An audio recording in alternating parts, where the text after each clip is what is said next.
దేవుడు మిమ్మల్ని దీవించి ఆశీర్వదించును గాక. ప్రియమైన దేవుని బిడ్డలారా, నా పేరు పాల్ మాథ్యూ. మీకు నా సందేశాలు వినాలనుకుంటే లవ్ ఆఫ్ క్రైస్ట్ ఆదిరాజు అనే యూట్యూబ్ ఛానల్ ఉంది. లవ్ ఆఫ్ క్రైస్ట్ ఆదిరాజు ఆ యూట్యూబ్ ఛానల్లో మెసేజెస్ వస్తూ ఉంటాయి.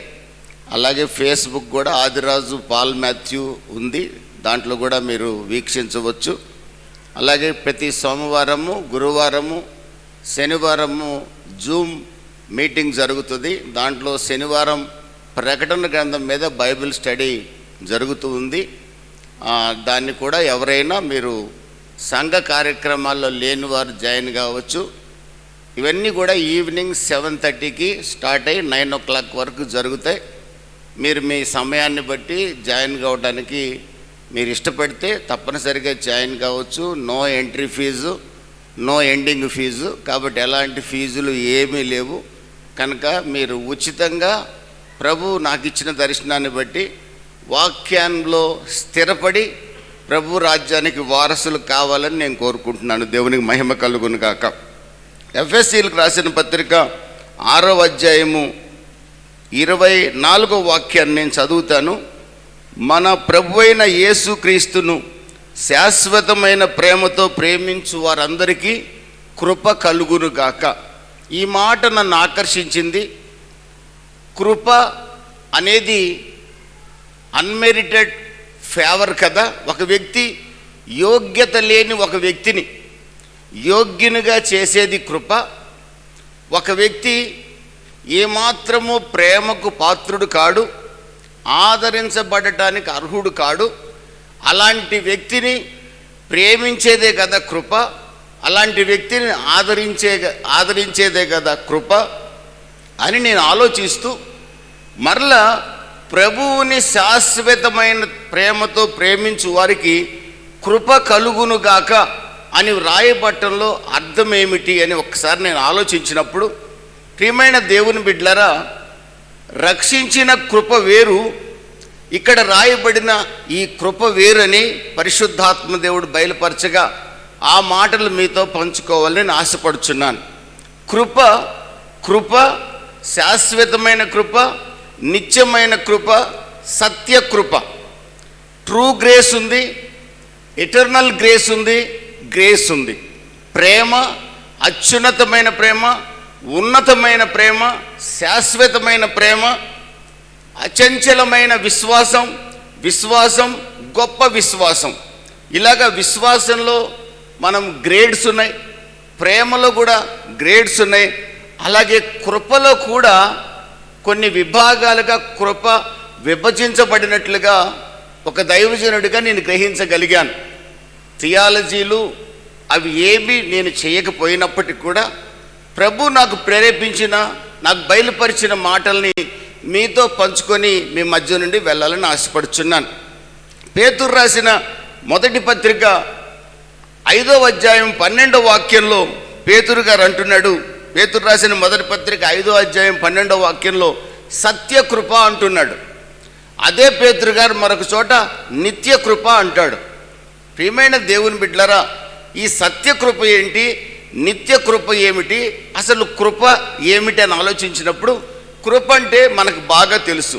ఎఫెసీలకు రాసిన పత్రిక 2వ అధ్యాయము 1-2 వాక్యాల్లో అపరాధముల చేత, పాపముల చేత చచ్చిన వారమైన మనల్ని, రోమీలకు రాసిన పత్రిక 3వ అధ్యాయం 23వ వాక్యంలో ఏ భేదము లేదు, అందరూ పాపము చేసి దేవుడు అనుగ్రహించు మహిమను కోల్పోయిన మానవుల్ని.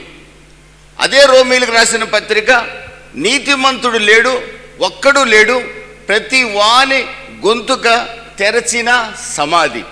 ప్రియమైన వారలారా, మొదటి దంపతుల్ని దేవుడు సృష్టించి తన పోలికగా సృష్టించి తనలాగా జీవించమని చెప్తే దేవుని మాటకు అవిధేయులై పాపం చేసి దేవుని యొక్క మహిమను కోల్పోయారు. మరణం అనే ఖడ్గాన్ని మానవాళి మీదకి తీసుకొచ్చారు. ఈ రోజున అనేకులు మరణిస్తున్నారు, మనము ఏడుస్తున్నాం, సమాధి చేస్తున్నాం, కొందరైతే కాలుస్తూ ఉన్నారు. ఈ రోజున మరణము మానవ లోకంలోనికి ప్రవేశించడానికి కారణం మన ముత్తాత చేసిన మన ముత్తమ్మ చేసిన పాపం. ఆ పాపం వల్ల మరణపు ఖడ్గము మానవుడి మీద వేలాడుతుంది. ప్రతి ఒక్కడు వాయుమండల అధిపతిని పూజిస్తూ శరీరాన్ని అపవిత్రపరుచుకుంటూ అపరాధాల చేత పాపముల చేత చచ్చిన వారై ఉన్నారు. దేవుని యొక్క మహిమను కోల్పోయి వికారమైన జీవితాలు జీవిస్తున్నారు. అలాంటి సమయంలో దేవాది దేవుడు యోహాను 3:16 ప్రకారం లోకాన్ని ఎంతో ప్రేమించి తన ప్రియకుమారుడైన యేసుక్రీస్తుని మానవాళి పాప పరిహారార్థమై శిలువలో అమూల్యమైన రక్తము చిందిస్తేనే పాప క్షమాపణ దొరుకుతుంది కనుక, ఆ పరిశుద్ధ రక్తం దేవుని రక్తమే కనుక దేవుడే నరావతారిగా భూమికి దిగివచ్చి హెబ్రీ 2:14 ప్రకారం పాపపు దాసత్వము నుండి మరణ భయము నుండి మానవుని విడిపించడానికి, ఫిలిప్పీ 2:7-8 ప్రకారం శిలువ మరణము నందునంతగా దేవుడు తను తాను తగ్గించుకొని మానవాళి పాప పరిహారార్థమై హింసించబడ్డాడు, దూషింపబడ్డాడు, స్వరూపమైన సొగసైన లేనివాడిగా మారాడు, వ్యసనాక్రాంతుడయ్యాడు, వ్యాధిగ్రస్తుడయ్యాడు. ఆయన్ని చూసిన వారందరూ ఇంత వికారమైన రూపం మరెవరికి లేదే అని మాట్లాడుకున్నారు. ఎందుకు ప్రభువా నీకు ఈ పరిస్థితి వచ్చిందంటే, లోక పాపాలన్నీ మోసుకోపోవటానికి నేను వచ్చానన్నాడు.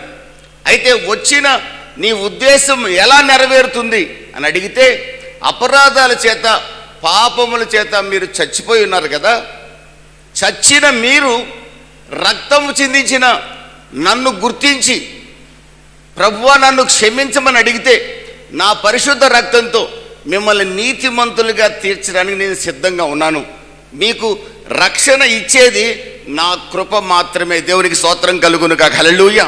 ఎఫెసీయులకు రాసిన పత్రిక 2వ అధ్యాయం 7-8 వాక్యాలు రాయబడింది, కృప చేత మీరు రక్షించబడ్డారు. ఇది సేవింగ్ గ్రేస్, రక్షించే కృప. ఒక మానవుడు పాపం చేసి దేవుని మహిమను కోల్పోతే తిరిగి ఆ మానవుణ్ణి దేవునితో సమాధానపరచడానికి, దేవుని కౌగిల్లోనికి తీసుకొని రావడానికి కొలస్సీ 1:12-13 ప్రకారం సాతాను రాజ్య సంబంధిగా ఉన్న మానవుణ్ణి దేవుని రాజ్య సంబంధిగా, సజీవుడైన దేవుని రాజ్య సంబంధిగా మార్చుట కొరకు ప్రభువైన యేసుక్రీస్తు రక్తాన్ని చిందించాడు. దేవుడైండు కూడా నరావతారిగా భూమికి దిగి వచ్చి అమూల్యమైన రక్తాన్ని చిందించాడు. ఎందరైతే మేము పాపులమని ఒప్పుకుంటారో వారందరినీ ఆయన కడిగి ఈరోజు కూడా శుద్ధి చేస్తున్నాడు. ఒక రోజున నన్ను శుద్ధి చేశాడు, ఒక రోజున మిమ్మల్ని పవిత్రపరిచాడు. ఈరోజు కూడా ప్రభువా నన్ను క్షమించమంటే ఆయన క్షమించడానికి సిద్ధముగా ఉన్నాడు. ఆయన రక్తం ఈరోజు కూడా సిద్ధముగా ఉన్నది. అది రక్షించే కృప. దేవునికి స్తోత్రం కలుగును గాక. ప్రియమైన దేవుని బిడ్డలారా, శిలువలో వేలాడువాడు, మాను మీద వేలాడువాడు శాపగ్రస్తుడు. మాను మీద వేలాడువాడు శాపగ్రస్తుడు. శాపగ్రస్తుడైన మానవుణ్ణి పవిత్రునిగా చేయాలంటే పరిశుద్ధుడు శాపగ్రస్తమైన శిలువను భరించాలి. పరిశుద్ధుడు ఎవరా అని చూస్తే ఏ సన్యాసి పరిశుద్ధుడు కాడు, ఏ మహానుభావుడు పరిశుద్ధుడు కాడు, ఏ పూజలు అందుకున్నవాడు పరిశుద్ధుడు కాడు, ఏ సాధు పొంగవుడు పరిశుద్ధుడు కాడు. పరిశుద్ధుడు ఎవరా అని చూస్తే దేవుడు తప్ప పరిశుద్ధుడు ఎవరు కనబడలా. మచ్చ ముడత డాగు లేనివాడు, కామ క్రోధ మోహ మదమత్సరాలు లేనివాడు దేవుడు తప్ప మరెవరు కనబడలా. దేవుడు ఒక్కడే పరిశుద్ధుడు. ఆ దేవుడే నరావతారిగా ప్రభువైన యేసుక్రీస్తుగా భూమి మీదకి దిగివచ్చి మనము భక్తిహీనులుగా ఉండగానే మనల్ని నీతిమంతులుగా తీర్చుట కొరకు ఆయన హింసించబడ్డాడు. రోమా 5:8 ప్రకారం, గలతీ 3:10-14 వాక్యాల ప్రకారం శాపగ్రస్తమైన శిలువను మోశాడు. 2 కొరింథీ 5:21 ప్రకారం పాపపు ముద్దగా మారాడు మనల్ని నీతిమంతులుగా చేయడం కోసం. ఇది రక్షించే కృప, సేవింగ్ గ్రేస్. కృప ద్వారా మనం రక్షించబడ్డాం. ఈ కృప మన జీవితంలో కొనసాగితే కలిగే ఆశీర్వాదం మొదట నేను మీకు చెప్తాను. ఈ కృపలో గనక మనం కంటిన్యూ అయితే దాన్నే నిత్య కృప అనండి, సత్యకృప అనండి, శాశ్వతమైన కృప అనండి. ఆ కృపలో గనక మనము నిలిచి ఉండాలి అంటే మనం చేయవలసింది ఏమిటో తెలుసండి. మూలవాక్యంలో మనం చదువుకున్నాం. ఎఫెసీలకు రాసిన పత్రికలో మనం చదువుకున్న వాక్యంలో 6వ అధ్యాయం 24వ వాక్యంలో రాయబడింది, ప్రభువైన యేసుక్రీస్తుని శాశ్వతమైన ప్రేమతో ప్రేమించేవారిగా ఉండాలి. ఎవరైతే శాశ్వతమైన ప్రేమతో, ఇంక అందులో రాజీ లేదు, యేసుని ప్రేమించే విషయంలో ఏది కూడా మనకు అడ్డుబండగా ఉండకూడదు. అది వ్యాధైనా, బాధైనా, ఖడ్గమైనా, కరువైనా, మరణమైనా, హింసైనా, యేసుని ప్రేమించే విషయంలో అది మనకు అడ్డుబండగా మారకూడదు. ప్రభువైన యేసుక్రీస్తుని శాశ్వతమైన ప్రేమతో ప్రేమించేవారు మాత్రమే ఈ సత్యకృపలో, నిత్య కృపలో నిలిచి ఉండగలుగుతారు. ప్రియమైన దేవుని బిడ్డలారా, ప్రభువైన యేసుక్రీస్తుని శాశ్వతమైన ప్రేమతో ప్రేమించేవారు సత్యకృపలో నిలకడగా ఉండగలుగుతారు. అంటే దేవుని యొక్క కృప వారి జీవితాల్లో కొనసాగుతూనే ఉంటుంది. దీనివల్ల మాకు వచ్చే ఆశీర్వాదం ఏమిటి? 1 తెస్సలోనిక 4:17-18 ప్రకారం సదాకాలము ప్రభువుతో జీవించే అవకాశం దొరుకుతుంది. ఈ భూమి మీద మన జీవితం చాలా చాలా టెంపరరీ. నీటి బుడగ కన్నా 1 సెకండ్ టైం ఉంటుంది, మానవ జీవితానికి టైం లేదు. అడవి గడ్డి పువ్వుకి 1 గంట టైం ఉంటుంది వాడిపోవడానికి, కానీ మనకి గంట టైం ఉందని మీరు చెప్పలేరు, నేను చెప్పలేం.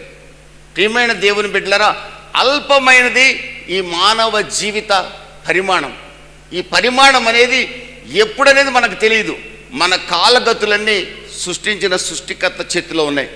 కానీ ఈ లోకాన్ని ప్రేమిస్తూ, ఈ లోకంలో అనుభవిస్తూ, ఇదే శాశ్వతం అనుకుంటూ మనము పరదేశులము, యాత్రికులమనే ఆలోచన లేకుండా ఈ రోజున ప్రభువైన యేసుక్రీస్తుని నమ్ముకున్నానని చెప్పుకునేవారు కూడా లోకాన్ని, లోకాశల్ని, లోకపు నటల్ని ప్రేమిస్తూ గర్వము, అహంకారముతో, నేను నాది అనే మనసుతో శరీరేచ్ఛలను నెరవేర్చుకుంటూ జీవితాలు జీవించడం శోచనీయం, బాధాకరం.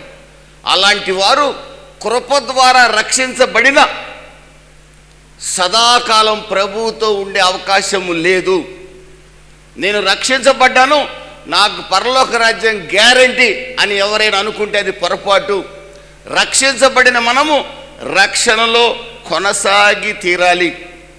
కృప ద్వారా రక్షించబడిన మనము ఆ కృప మన మీద ప్రభు నిత్యము నిలిచి ఉంచేటట్లుగా జీవించాలి. రక్షణ అనే కిరీటాన్ని ప్రభు మనకిచ్చాడు. ఆ కిరీటాన్ని మనం కాపాడుకోవాలి. మీకు ఇచ్చిన కిరీటాన్ని ఎవ్వడు అపహరించకుండా, బంధువులు అపహరించకూడదు, కులం అపహరించకూడదు, బిడ్డలు అపహరించకూడదు, ఉద్యోగం అపహరించకూడదు, వ్యాపారం అపహరించకూడదు. కోట్ల రూపాయలు మన కళ్ళ ముందుకు వస్తున్నా రక్షణ పోగొట్టుకోకూడదు. రక్షణ అనే కిరీటం బహు విలువైన కిరీటం. దీన్ని మన కులాన్ని చూసి ప్రభు ఇవ్వాల, మన మతాన్ని చూసి ప్రభు ఇవ్వాల. నేను పాపిని ఒప్పుకున్నాను, నా ప్రభు కృప ద్వారా నా నెత్తి మీద రక్షణ కిరీటాన్ని పెట్టాడు. ఈ రోజున ఆ రక్షణ కిరీటాన్ని కాపాడుకోవాల్సిన బాధ్యత నాది. దేవునికి స్తోత్రం కలుగును గాక. ప్రియమైన దేవుని బిడ్డలారా, ఈ కృపలో మనం కొనసాగలిగితే, ఈ కృపలో కొనసాగాలంటే ప్రభువుని శాశ్వతమైన ప్రేమతో ప్రేమించాలి. ఏ హద్దులు కూడా మనం ప్రభువుని ప్రేమించే విషయంలో ఏది మనకు అడ్డుబండగా మారకూడదు. అలాంటి కృపలో మనం కొనసాగినప్పుడు సదాకాలం ప్రభువుతో ఉండే అవకాశం మనకు దొరుకుతుంది. ప్రకటన గ్రంథం 20వ అధ్యాయం 6వ వాక్యంలో రాయబడిన మాటను కనుక మీరు చూసినట్లయితే, 1000 సంవత్సరాలు నా ప్రభు అయిన యేసుక్రీస్తు ప్రకటన గ్రంథం 19వ అధ్యాయం ప్రకారం వేవేల పరిశుద్ధులతో, సైన్య సమూహంతో కలిసి ఆయన ఈ భూమి మీదకు ఒక రోజున రాబోతున్నాడు. ప్రకటన గ్రంథం 19వ అధ్యాయం 14వ వాక్యం నుంచి మీరు చూస్తే, జకర్యా గ్రంథం 14వ అధ్యాయం 14వ అధ్యాయం అంతా మీరు చూస్తే, నా ప్రభు అయిన యేసుక్రీస్తు మన కొరకు ఒక రోజున యెరూషలేములో గాడిద మీద ఎక్కి ఊరేగిన యేసుక్రీస్తు ప్రయాసపడి భారం మోయిచున్న సమస్త జనులారా నా యొద్దకు రండి, మీకు విశ్రాంతి కలగజేస్తానని బ్రతిమిలాడుకున్న యేసుక్రీస్తు, వధకు సిద్ధపడిన గొర్రె పిల్లవలే మౌనముగా ఉన్న యేసుక్రీస్తు, పిలాతు ఎదుట నోరు మెదుపని యేసుక్రీస్తు. దేవునికి స్తోత్రం కలుగును గాక.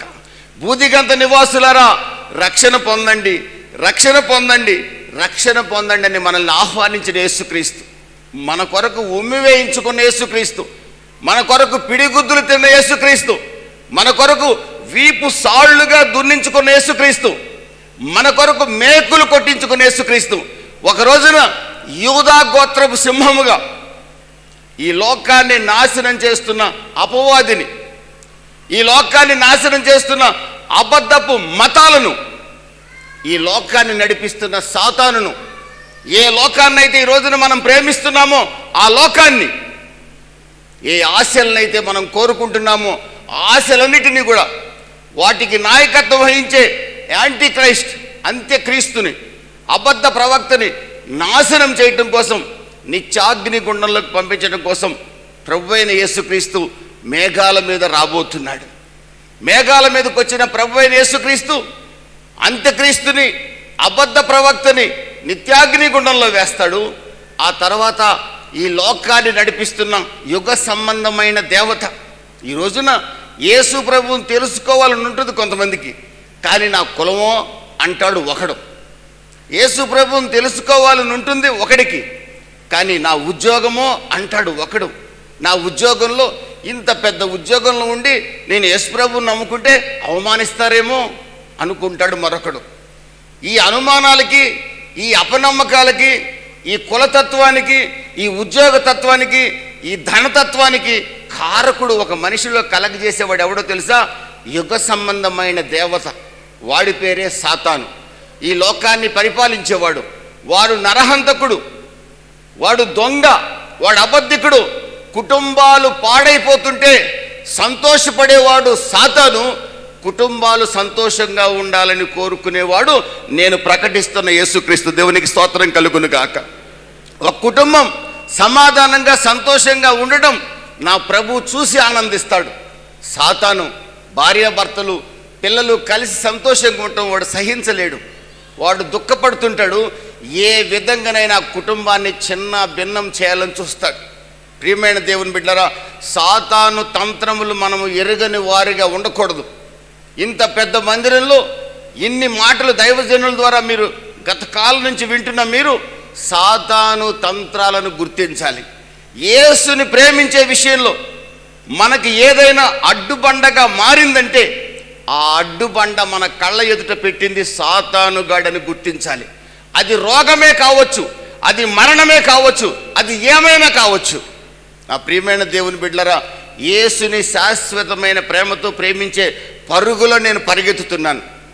3 సంవత్సరాల క్రితం ఒక దైవ సేవకుడు నాకు ఫోన్ చేసి, నీ చాప్టర్ అయిపోయింది అనుకున్నాను, నువ్వు మరలా సేవలోకి ఎలా వచ్చావన్నాడు. నా చాప్టర్ కాదు, నా ప్రభువుని నేను శాశ్వతమైన ప్రేమతో ప్రేమిస్తూనే ఉంటాను. మరణము నన్ను ఆపలేదు, నేను మరణిస్తేనే తప్ప ఈ సేవ పొరపాటును కూడా ఆగదు. దేవునికి స్తోత్రం కలుగును గాక. శాశ్వతమైన ప్రేమతో ప్రభువును ప్రేమించే వారికి కృప కలుగుతుంది. ఆ కృప సత్యకృప, ఆ కృప నిత్య కృప.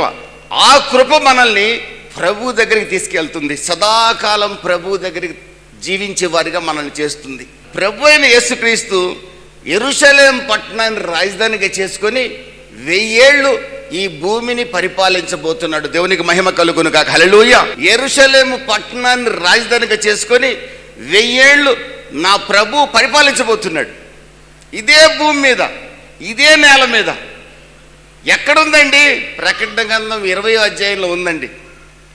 ఎక్కడుందండి యేసు ప్రభు యెరూషలేములోకే వస్తాడని ఎక్కడుందండి? యేసు ప్రభు ఒలీవల కొండ మీదకి వస్తాడని కూడా రాసింది. జకర్యా గ్రంథం 14వ అధ్యాయం 3-4 వాక్యాల్లో ఆయన ఒలీవల కొండ మీద కాలు పెడతాడని రాసింది. ప్రియమైన దేవుని బిడ్డలారా, ప్రభువుని శాశ్వతమైన ప్రేమతో ప్రేమిస్తే ఈ మాటలు కొద్దిగా విచిత్రంగా కనబడతాయి. ప్రియమైన దేవుని బిడ్డలారా, ప్రభువుని శాశ్వతమైన ప్రేమతో ప్రేమించగలిగితే సదాకాలం ఆయనతో ఉండటం మాత్రమే కాదు, యెరూషలేము పట్టణాన్ని ఆయన రాజధానిగా చేసుకొని పరిపాలించేటప్పుడు ఈ శాశ్వతమైన ప్రేమతో ప్రభువుని ప్రేమించేవాళ్ళు, నిత్య కృపలో నిలిచి ఉన్నవాళ్ళు, సత్య కృపను అనుభవిస్తున్నవారు, రక్షించిన కృప కాదండి, కంటిన్యూషన్. మనం ప్రభువుని ప్రేమిస్తూ ఉంటే కృప విస్తరిస్తూ ఉంటుంది. ఆ విస్తరించే కృపలో ఉన్నవారు మొదట సదాకాలం ప్రభుతో ఉంటారు, 2000 ఏళ్ళు ప్రభుతో కలిసి పరిపాలిస్తారు, రాజులుగా యాజకులుగా ఉండబోతున్నారు. నెంబర్ 3, నూతన సృష్టిలో ప్రకటన గ్రంథం 22వ అధ్యాయం 4వ వాక్యం నుండి మీరు చూస్తే, నూతన సృష్టిలో ఆ నూతన యెరూషలేం పట్టణంలో ప్రభు అయిన యేసుక్రీస్తు ముఖ దర్శనాన్ని చేస్తూ యుగ యుగములు ఆయనతో పరిపాలించబోతున్నారు.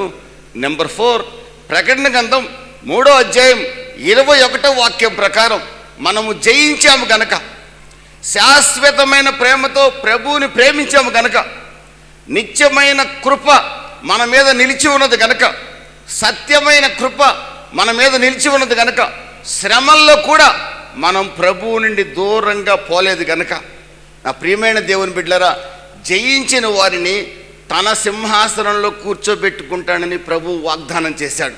జయించిన వారిని నాతో కూడా నా సింహాసనమందు కూర్చుండబెట్టుకుంటానని ప్రభువు వాగ్దానం చేశాడు. ప్రభు అయిన యేసుక్రీస్తు ఈ రోజున సింహాసనాసీనుడై ఉన్నాడు. ఎక్కడున్నాడు ప్రభు అని అడిగితే మీరందరూ ప్రార్థన చేస్తారు, దేవా తండ్రి కుడిపార్శ్వమున కూర్చున్న ప్రభువా మమ్మల్ని ఆశీర్వదించమని మీరు ప్రార్థనలో అందరూ అడుగుతారు. మీకు ఆ సంగతి తెలుసు. ప్రియమైన దేవుని బిడ్డలారా, మనం శాశ్వతమైన ప్రేమతో ప్రభువుని ప్రేమించగలిగితే ప్రభువు కూర్చున్న ఆ సింహాసనంలో మనం కూడా కూర్చోబోతున్నాం. ఒకసారి 2 చేతులు పైకెత్తి గట్టిగా హల్లెలూయా చెప్పండి. హల్లెలూయా. ప్రభువు కూర్చున్న ఆ సింహాసనంలో మనం కూర్చోబెట్టుకుపోతున్నాం. ప్రియమైన దేవుని బిడ్డలారా, అందరికి ఒక దేవుడు, మనకొక దేవుడు కాదండి.